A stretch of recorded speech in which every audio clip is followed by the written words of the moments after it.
नमस्कार दोस्तों, मैं डॉक्टर क्षितिज पांडे।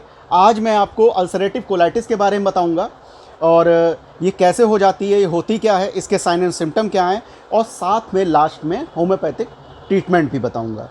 तो सबसे पहले मैं आ जाता हूँ अल्सरेटिव कोलाइटिस। अल्सरेटिव कोलाइटिस जो होती है वो अल्सर जो हमारी आंतों में हो जाती है, हमारे एब्डोमेन में हम आपके लार्ज और स्मॉल इंटेस्टाइन होती हैं, जिसको हम बड़ी आंत छोटी आंत बोलते हैं।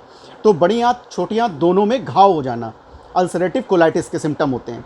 अच्छा, कोलाइटिस के बाद ये रेक्टम से जुड़ी हुई होती है, कोलान से, आंतों से, तो इसमें भी छाले हो जाते हैं। तो अल्सरेटिव कोलाइटिस का वो पूरा पार्ट होता है, large intestine, small intestine with आपके रेक्टम, तो ये पूरा इन्वॉल्व रहता है।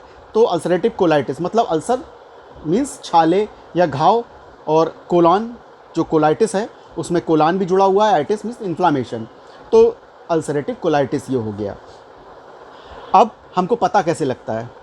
कभी कभी क्या होता है, एकदम पेट में हमारे दर्द उठता है, ऐठन जो मरोड़ होने लगती है, तो जैसे कुछ खाया मोशन के लिए भागने लगते हैं और कुछ भी डाइजेस्ट नहीं होता है। मॉर्निंग में कई बार हमको फ्रेश होने जाना पड़ता है।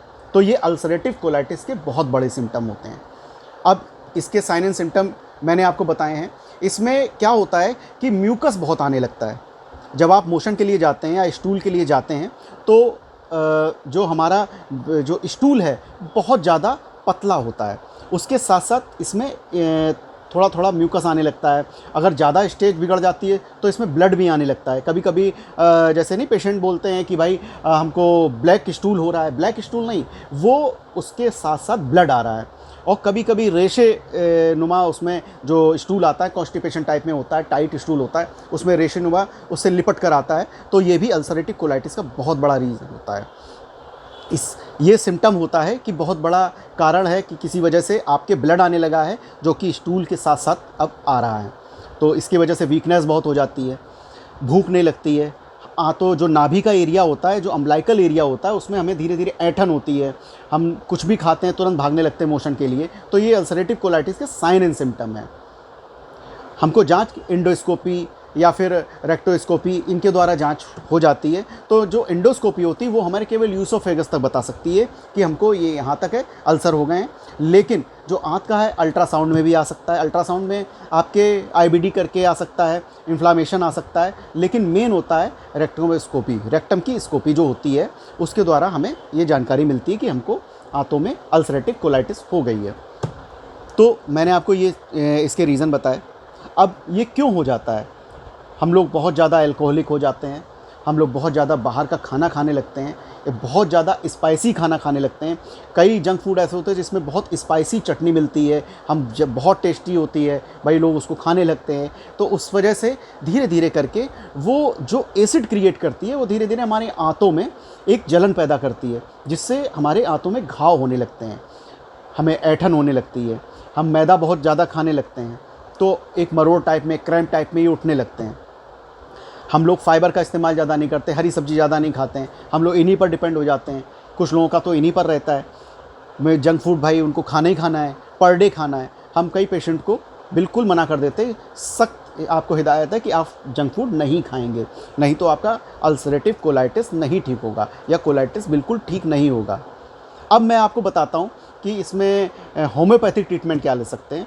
ट्रीटमेंट से पहले मैं आपको बात एक क्लियर कर दूं, क्योंकि सिम्टम जो आते हैं, जो लक्षण आते हैं, उन पर प्रायः होम्योपैथिक मेडिसिन दी जाती है। लेकिन सिम्टम चेंज हो जाते हैं, हर पेशेंट में अलग अलग सिम्टम आते हैं, ज़रूरी नहीं कि यही सिम्टम उस पेशेंट में भी हैं। तो मेडिसिन अधिकतर चेंज हो जाया करती है। लेकिन फिर भी मैं बेस्ट मेडिसिन आपको अल्सरेटिव कोलाइटिस की बता रहा हूँ, जिसको आप लेकर ठीक हो सकते हैं। अगर कोई भी प्रॉब्लम लगे तो मुझे कमेंट बॉक्स में आप बोलिएगा। तो सबसे पहली मेडिसिन है मर्कसॉल 30। मर्कसॉल 30 की आपको 2 बूंद सुबह, 2 बूंद दोपहर, 2 बूंद शाम को आपको लेनी है, या आधे कप पानी में आप मर्कसॉल 30 आप ले सकते हैं। आप एसबीएल भी ले सकते हैं, स्वाबे भी ले सकते हैं, बैक्सन भी ले सकते हैं।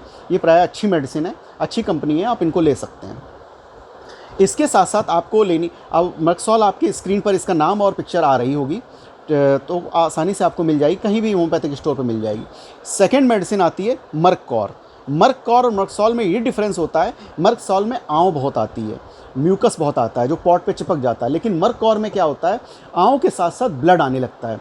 जो मैंने आपको अभी बताया था, ब्लैक स्टूल हो जाना, या फिर हमारे जो स्टूल में रेशे नुमा रेड रेड करके जो आता है, उसको हम ब्लड, जो कि ब्लड ही होता ही है, और उसको मतलब मेन रीज़न यही होता है कि कोलाइटिस के कारण आपको आंव बनी, फिर म्यूकस के साथ साथ वो ब्लड भी फेंकने लगे, मतलब घाव अल्सर बनी गए हैं।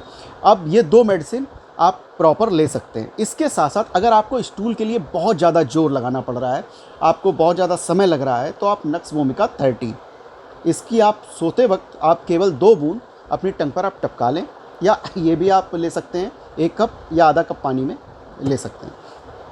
4th मेडिसिन मैं आपको बताऊंगा, ये होम्योपैथिक की लिवर की और अल्सरेटिव कोलाइटिस की, IBD की बहुत अच्छी मेडिसिन है, Hydrastis can mother tincture. Hydrastis can mother tincture आप हल्के से गुनगुने पानी में, आधा कप गुनगुना पानी ले लीजिए, जिसमें 20 बूंद सुबह दोपहर शाम में आप इसको ले सकते हैं प्रॉपर। बहुत अच्छी मेडिसिन है, आप इन पूरी तीनों मेडिसिन को आप प्रॉपर ले सकते हैं। 4थी मेडिसिन मैं आपको बताता हूँ, ये आपको कब लेनी है, जब आपके बहुत ज़्यादा ब्लड निकल गया हो, वीकनेस हो, और इवनिंग में आपको सबसे ज़्यादा प्रॉब्लम हो, तो फास्फोरस 200 की वीकली आप 1 डोज ले सकते हैं। 1 डोज मीन्स आप 2 से 3 बूंदे ले सकते हैं। अगर ग्लोब्यूल्स में हैं तो आप 5 गोलियां ले सकते हैं। अगर आप ड्रॉप में लेके आते हैं तो उसकी आप 2 या 3 ड्रॉप्स आप आधे कप पानी में डाल के सीधे ले सकते हैं, या टंग पर भी टपका सकते हैं, लेकिन आपको लेनी 7 दिन में 1 बार है। अगर ज़्यादा ब्लड निकल जाता है और वीकनेस ज़्यादा आने लगती है, तो मैंने आपको मर्कसॉल बताई, मर्ककॉर बताई, नक्स वोमिका बताई, हाइड्रेस्टिस कैन मदर टिंचर बताया, और आपके लिए ये बताई फास्फोरस 200 पावर में। वो आपको 30 में लेनी है तीनों, मर्कसॉल, मर्ककॉर और